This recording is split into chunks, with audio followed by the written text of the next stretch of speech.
reach the third reading today. I call the honourable member Ian Foster-Bell.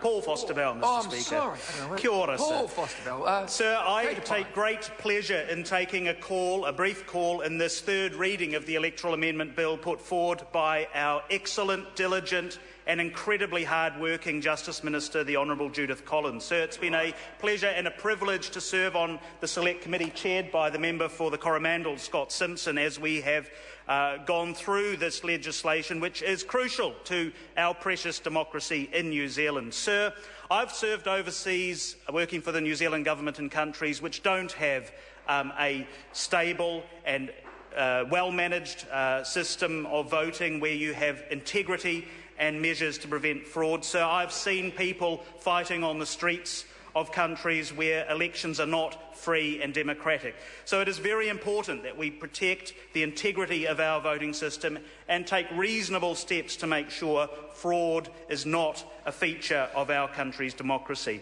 So, sir, I fully support the position that the government has taken. I should also point out that at the Select Committee there was unanimous support for retaining easy vote cards as an administrative measure for the convenience of the electoral officials to make sure it is quick and efficient to counter vote, but I absolutely oppose any idea that an easy vote card can or should or is capable of being used as a means of verifying someone's identity or their entitlement to be able to vote.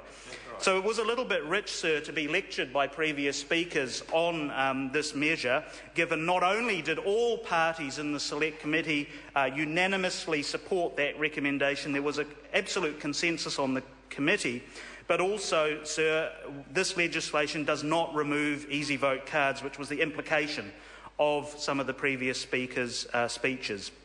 Sir, in specific terms, there are other measures which this bill implements which will be hugely positive, sir. Party donations and the treatment of those, including interest-free or loans that have some form of non-commercial terms being included as a donation, is very positive because, sir, in the last few weeks we have seen how donations for electoral purposes, be it at general elections or indeed campaign donations received by the Leader of the Opposition, can be seen to be difficult, non-transparent or problematic.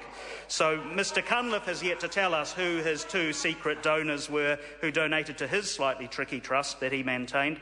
We'd be very interested to learn, Mr Cunliffe, who those two donors were. But this electoral amendment bill, sir, makes sure that in donations to parties for the general election, those transparency measures are in place. Sir, one final point.